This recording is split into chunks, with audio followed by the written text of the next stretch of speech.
Saudara, Mahkamah Konstitusi hari ini menggelar sidang perdana perselisihan hasil pemilihan umum kepala daerah. MK akan menyidangkan 47 perkara dari total 310 perkara. Mahkamah Konstitusi telah meregistrasi sebanyak 310 perkara sengketa Pilkada 2024. Jumlah itu terdiri atas 23 perkara terkait dengan sengketa hasil pemilihan gubernur, 238 perkara bupati, dan 49 perkara wali kota. Adapun soal pembagian penanganan jumlah perkara, panel 1 dan panel 3 masing-masing memeriksa 103 perkara. Sementara panel 2 memeriksa 104 perkara. Informasi selengkapnya akan disampaikan jurnalis Kompas TV Renata Panggalo yang memantau jalannya sidang di gedung Mahkamah Konstitusi. Renata, untuk saat ini daerah mana saja yang tengah menjalani sidang gugatan dan juga ini merupakan sidang perdana dari Mahkamah Konstitusi? Ya, dalam sidang perdana sengketa Pilkada 2024 hari ini, Juno dan juga saudara yang kami cermati dari jadwal yang ada di situs MKRI, begitu memang ada 47 perkara, Juno, yang dimana ini memang ada beberapa daerah yang tentu kita cermati bersama, misalnya Pilkada Jawa Timur, kemudian juga Pilkada Depok, Pilkada Bekasi, Pilkada Kabupaten Bandung, dan Pilkada Medan. Jadi dari 47 perkara ini memang hari ini akan digelar sidangnya masing-masing dalam 3 panel. Nah, kemudian juga agendanya ini merupakan agenda pemeriksaan pendahuluan. Jadi di dalam sidang perdana hari ini nantinya hakim akan mendengarkan pokok-pokok permohonan yang akan disampaikan oleh para pemohon. Nah, salah satu sidang yang tentunya kami cermati juga ini merupakan sidang sengketa pilkada yang gugatannya diajukan oleh Cagup-Cawagup Jatim nomor urut 3, Tri Risma Harini dan Sahrul Azhar Sumta atau Gus Hans, yang dimana sidangnya ini tadi dilakukan di panel 2 pada pukul 8 pagi tadi yang dipimpin oleh Hakim Konstitusi Saldi Isra.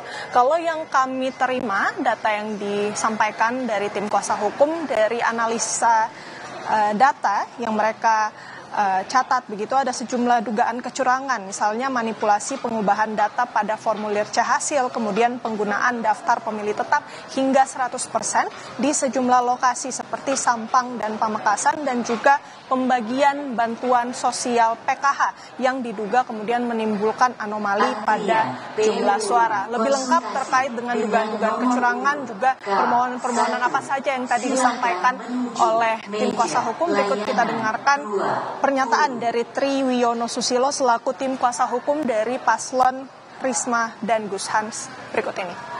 Ya, kalau dugaan kami sebenarnya ini sudah sangat direncanakan sebenarnya, karena sebelumnya kan beberapa kali mantan Presiden ke-7 Joko Widodo itu selalu mengatakan ingin memenangkan pilkada 58%, dan terbukti di Jawa Timur itu kemenangan dari 02 itu 58%. Dari jam 3 Sirekap tersimpan C-hasil itu sudah 58% sampai dengan akhir. Jadi inilah anomali sebenarnya. Karena bisa anomali, tidak ada perubahan naik 1%, tidak ada naik turun 1% dari semua pasangan calon.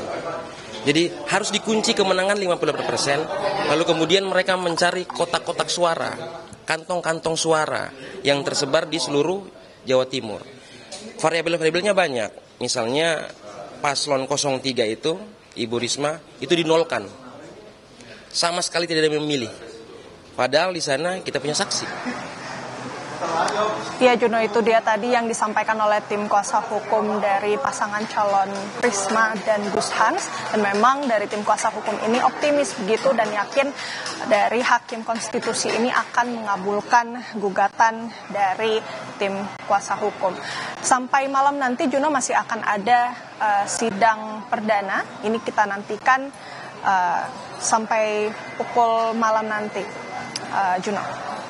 Saat ini seperti apa saja mekanisme dari sidang sengketa Pilkada serentak dan juga nanti kapan batas waktu dari sidang gugatan ini?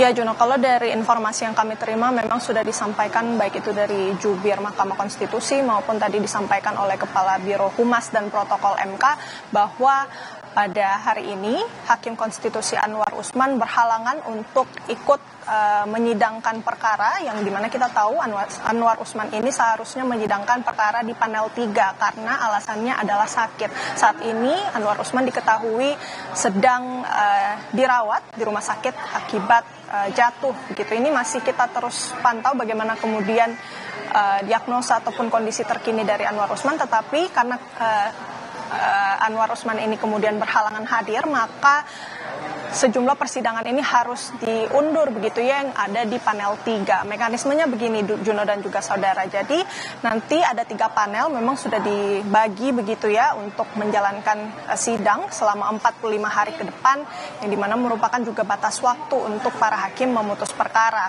Jadi untuk hari ini ada 47 perkara, tidak berubah jumlahnya. 47 perkara ini akan disidangkan dalam 3 panel. Jadi untuk panel 3 nanti ini jadwal sidangnya akan menunggu setelah panel 1 dan 2 ini selesai melakukan persidangan begitu ya. Jadi ada pertukaran hakim begitu ya, nanti akan dibagi begitu hakim siapa yang kemudian akan diganti atau mengganti Anwar Usman untuk kemudian bisa melakukan persidangan di panel 3. Jadi untuk sejauh ini ada 47 perkara yang nantinya akan disidangkan, tidak berubah, yang kabarnya nanti akan dimulai pada pukul 1 siang. Jadi masih kita tunggu bagaimana dinamika di Mahkamah Konstitusi. Sejauh ini masih lancar, sidang masih berlangsung, cuman memang ada pengunduran beberapa sidang karena adanya alasan bahwa Anwar Usman ini sakit begitu, sehingga tidak dapat menyidangkan perkara yang harusnya ia sidang pada panel 3. Juno. Terima kasih atas laporan lengkap Anda, Jurnalis Kompas TV, Renata Panggalo dari Gedung Mahkamah Konstitusi Jakarta.